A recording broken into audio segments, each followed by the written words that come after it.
Assalamu alaikum boys and girls. Our today's topic is thermal properties of matter. In this topic, first of all, we are going to discuss about the heat capacity. Heat capacity is defined as the amount of heat required to raise the temperature of a body by 1 degree C. Amount of heat required to raise the temperature of a body by 1 degree C. If we have consider a object, suppose its initial temperature is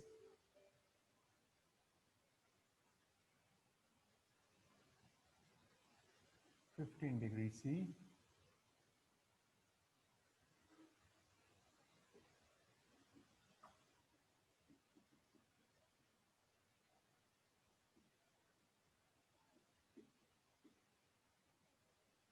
we supply heat Q to it.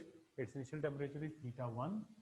Theta is a symbol for the temperature. Theta 1 is 15 degrees C. I just supposed 15 degrees C to be initial temperature. It's not necessarily always be 15. If we supply some heat Q to it to raise its temperature from 15 to 16 degree C, that is a change of 1 degree C. So how much heat is required to do so? That is called heat capacity of a body. So amount of heat required to raise the temperature from by 1 degree C is the heat capacity. So C is the amount of heat required to change the temperature by 1 degree C. So it is heat capacity is the amount of heat required to raise the temperature by 1 degree C. Or we can say C is the symbol for the heat capacity, Q is for the heat, and theta is for the temperature. We can say that heat capacity is heat supplied over change in temperature. For change in temperature, we say delta theta. If a body, if I consider two different bodies,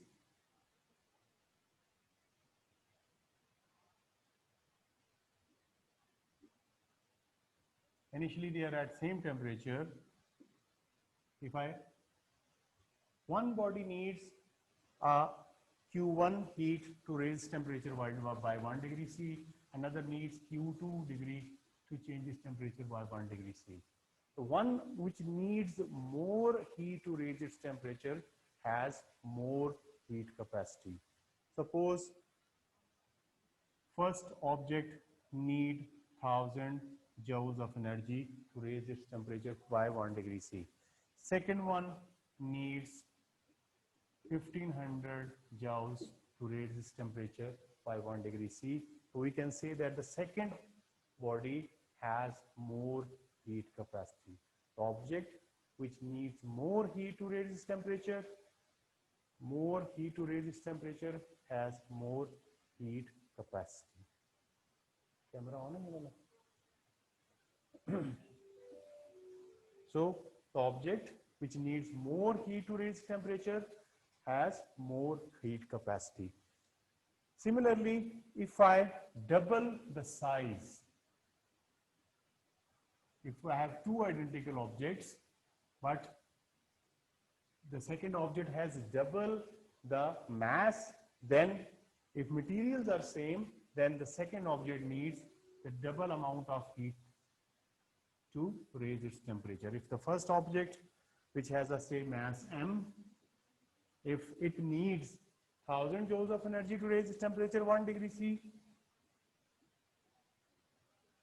then the second object, which has a mass 2m, needs the double heat, 2000 joules of energy. So if the mass increases, then we need to supply more heat to raise its temperature. So with the increase in mass, the heat capacity also changes. But to standardize this quantity heat capacity, we use a term specific heat capacity. Specific heat capacity is used to standardize it. Actually, in specific heat capacity, we say it is the amount of heat required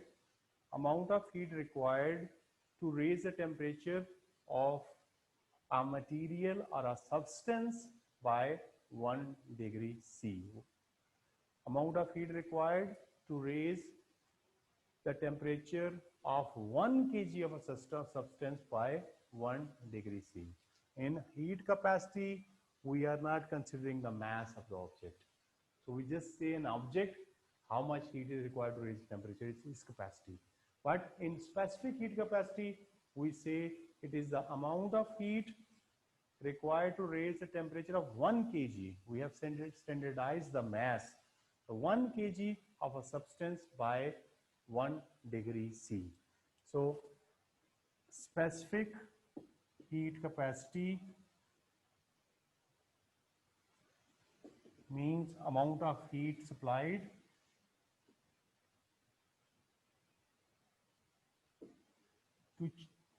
to change the temperature and 1 kg mass. So amount of heat required per degree change in temperature and per kilogram of mass. Because we are dividing heat supplied by the change in temperature and mass, it means we are standardizing the temperature and the mass. So 1 kg of mass and 1 kg of change in temperature. For that change, how much heat is supplied?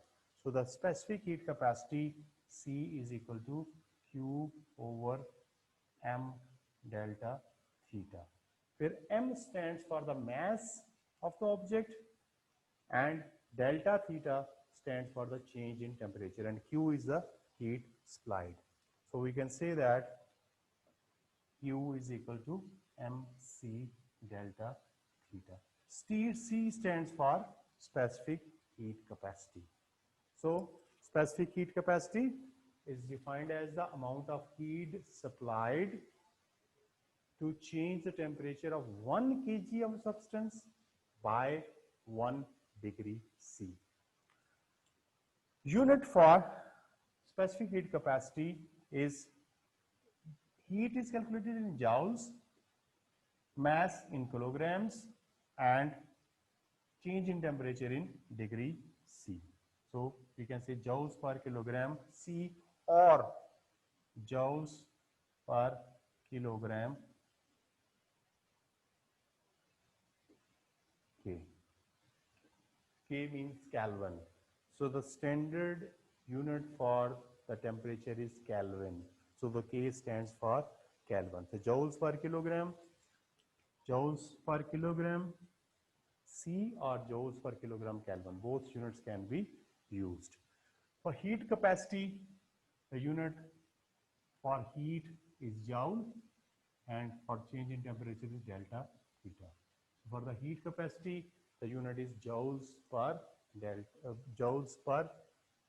degree C or joules per Kelvin.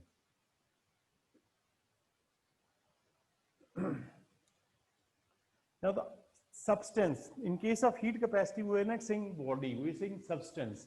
So the substances which has the higher heat capacity, they need lot of heat, more heat to raise their temperature. Like water has a very high heat capacity. The heat capacity of water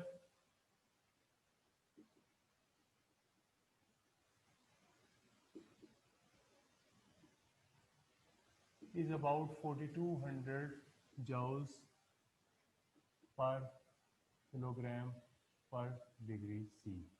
So it means 1 kg of water needs 42,000 joules of heat to raise its temperature by 1 degree C, and it is a very high specific heat capacity.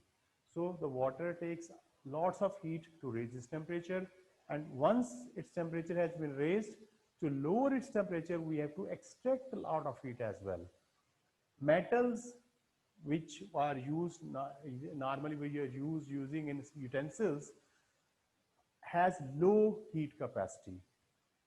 Metals has low heat capacity, so they need small amount of heat to raise their temperature. That's why they are used as utensils, because they heat up very quickly. They are good conductor as well, but their heat capacity is also very low. That's why they heat up very quickly.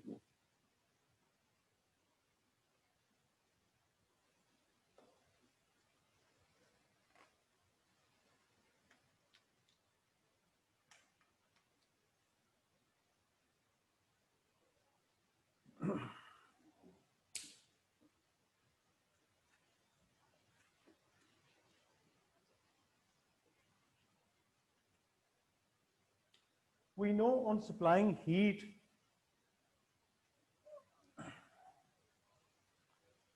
if we have a solid, on heating, it can be changed into liquid, and liquid can be changed into gas. When a solid is heated, its molecules gains kinetic energy, due to which the distance between the molecules increases. And at a certain stage, it starts melting. Melting means melting is a change of state from solid to liquid. So at a certain temperature, the solid starts melting and changing into liquid. During this process,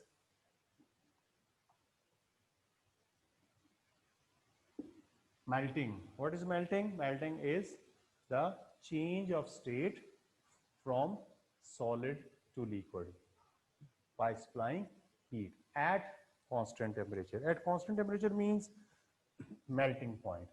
Melting is change of state from solid to liquid at its melting point, or you can say fixed temperature.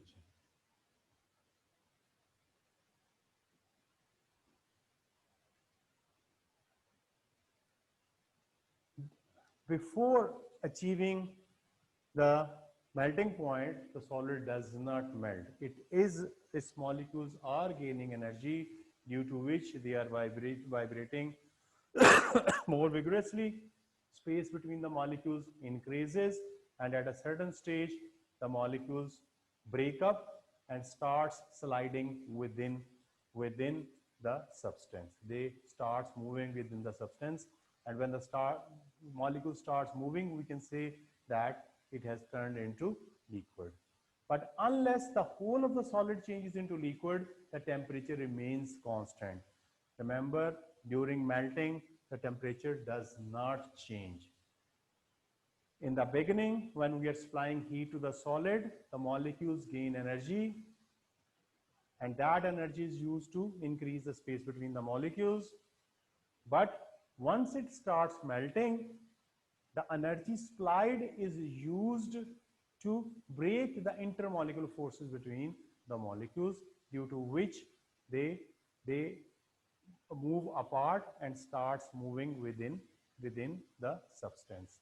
So during melting, before melting, the heat supplied is used to raise the temperature, but during melting, the heat is used to break the bonds between the molecules and change into liquid. So unless the whole solid is changed into liquid, the temperature does not change.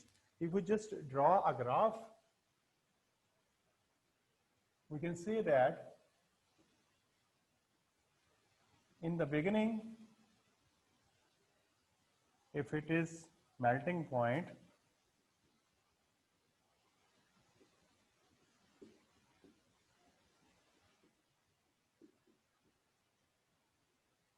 temperature. So on supplying heat to a solid,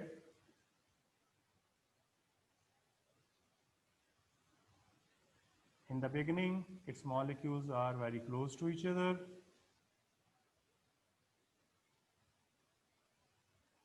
And intermolecular forces are very strong. On supplying heat, we begin from here, solid. On supplying heat, its temperature rises with the passage of time. Its temperature rises. So when it reaching the melting point, when it reaches the melting point, in the beginning, the heat supplied is used to raise the temperature. When it reaching the melting point, at that stage, the temperature does not change. We get a straight line. We get a straight line. At this stage, the temperature is not changing, but the heat supplied is used to break the bonds between the molecules. Now, the molecule starts moving in the form of clusters. The space between them starts increasing. Now they are breaking apart from each other. Space between them is increasing and they starts moving within the substance or within the container. So during this process, at this stage, when it is melting, the temperature is not changing. All the energy is used to break the bond between the molecules of the solids and change it into liquid. Once the substance has changed into liquid,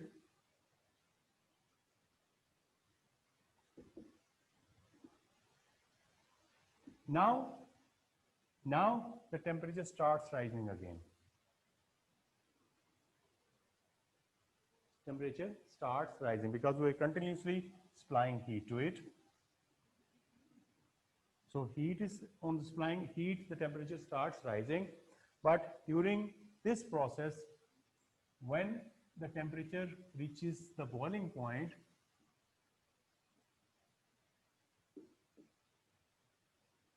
at this stage, again, the temperature becomes constant. Temperature becomes constant.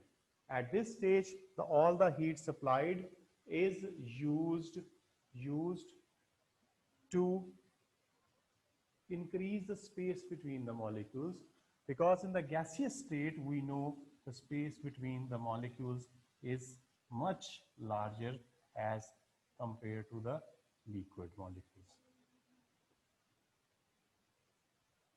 So during boiling, at this stage, it was melting. At melting point,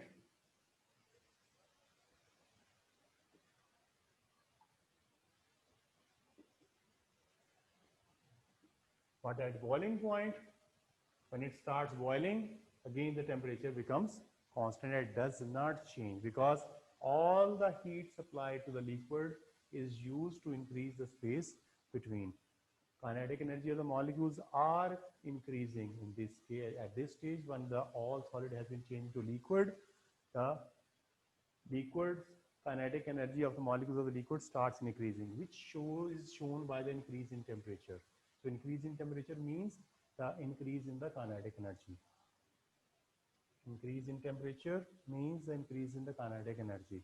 But the constant temperature shown at the boiling point means the kinetic energy is not changing at this stage. Only the energy is used to increase the space between the molecule. When the liquid evaporates, the molecule is actually increasing the space between them.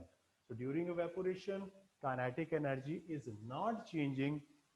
Kinetic energy is not changing. Only the space between the molecule is changing.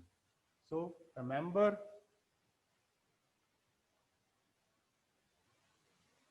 during the change in the states, solid, on the applying heat, kinetic energy increases. Increase in kinetic energy is shown by the increase in temperature. At melting point, the temperature remains constant. Temperature, vertical line is showing the temperature. The temperature remains constant, and all the heat supplied is used to break the bond between strong intermolecular forces between the molecules of the solid and change into liquid. When all the solid has been melted into the liquid, now the temperature of the liquid starts increasing. It means the temperature increase means the kinetic energy of the molecule is increasing. But when it reaches, when the temperature reaches the boiling point, at boiling point, the temperature remains constant. It means the kinetic energy of the molecule is not changing, but the space between the energy is used to increase the space between the molecules. That's why the temperature remains constant. So at this stage, the heat that is used to break the bonds, the heat that is used to break the bonds of the solid is called latent heat. Latent heat of fusion. Latent heat of fusion is the amount of heat required to change the solid into liquid at its melting point. In latent heat, this part of the heat is not, heat supply to raise the temperature is not included. Just amount of heat supplied in this section is the latent heat of fusion. Latent of fusion is the amount of heat required to change solid into liquid at its melting point. Similarly, when the liquid reaches its boiling point, the amount of heat it is used to raise its temperature, but when it reaches boiling point, at this stage, the heat supplied to change liquid into gas,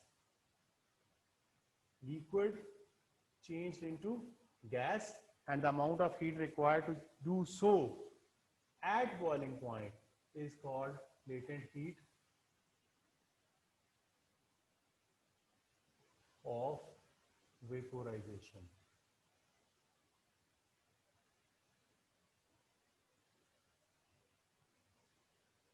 So it is latent heat of vaporization.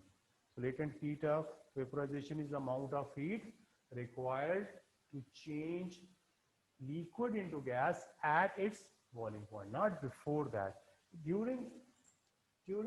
At any stage, the liquid is evaporating, but that is called evaporation.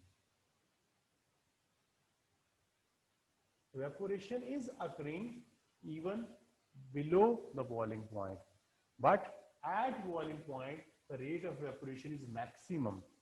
Rate of evaporation is maximum, and that is called vaporization. That is called change of state. Change of state is occurring here as well, but that is evaporation. Evaporation is a process of change of liquid into gas at any temperature. At any temperature. But when the temperature reaches the boiling point, at that stage, the liquid is changing into gas, and that process is called boiling.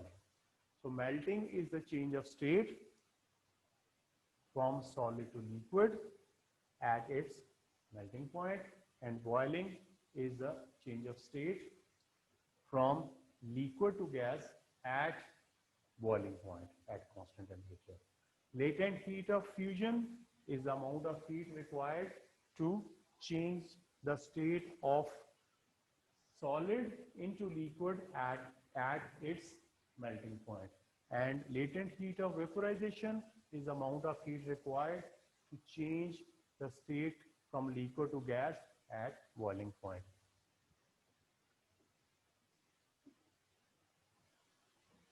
So boiling is change of state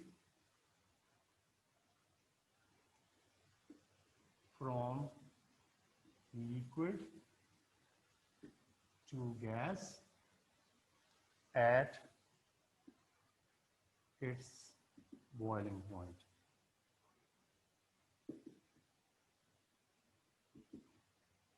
Latent heat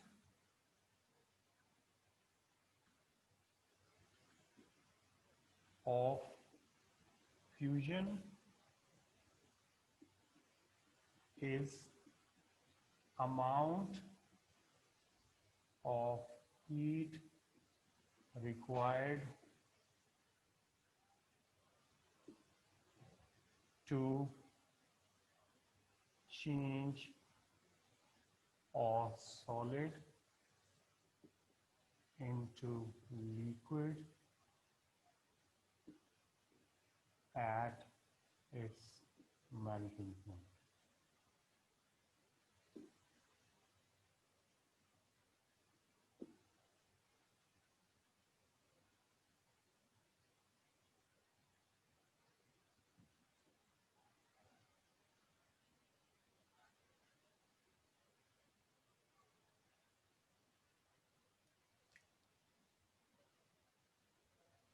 Latent heat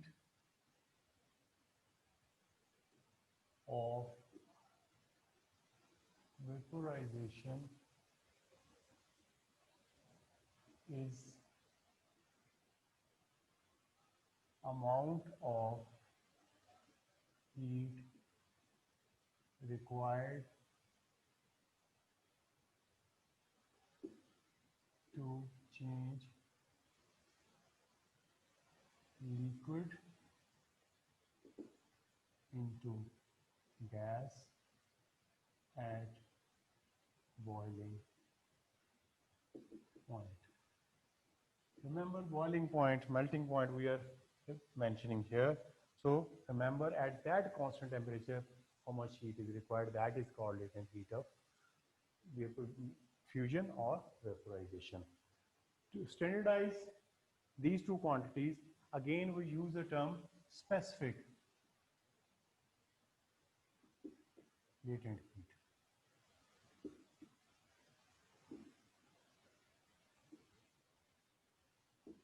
Specific latent heat of fusion is the amount of heat required or supplied to change 1 kg of a solid into liquid. In latent heat of fusion, we are not mentioning the size of the object or size of the substance. But for the specific latent heat of fusion, to standardize this quantity, we use the term specific latent heat of fusion. It means its amount of heat required to change 1 kg of a solid into liquid at its melting point. So formula for it, latent heat is equal to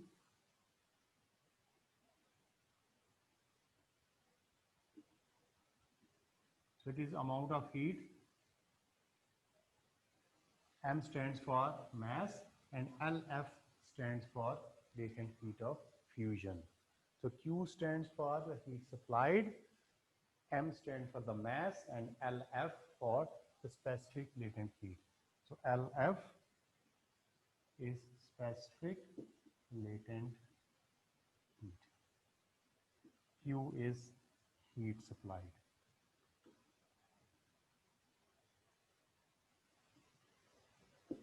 M is the mass of the object. Similarly, specific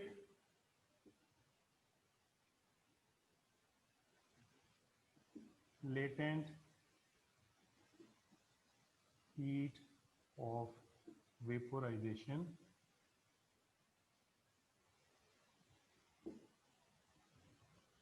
is the amount of heat required to change 1 kg of liquid into gas at its boiling point. 1 kg of liquid into gas at its boiling point. How much heat required to boil 1 kg of liquid into gas? That is specific latent heat of vaporization. So formula is Q is the heat supplied, M is the mass of the liquid, and LV.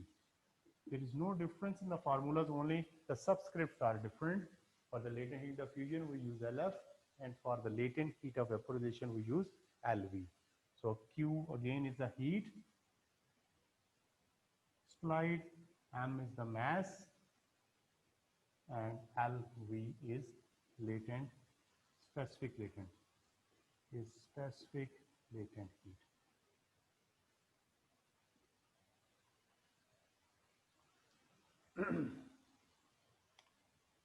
That's all from my side for today. Inshallah, tomorrow we will discuss more and we'll discuss some problems related to change of state and change in temperature as well. Thank you.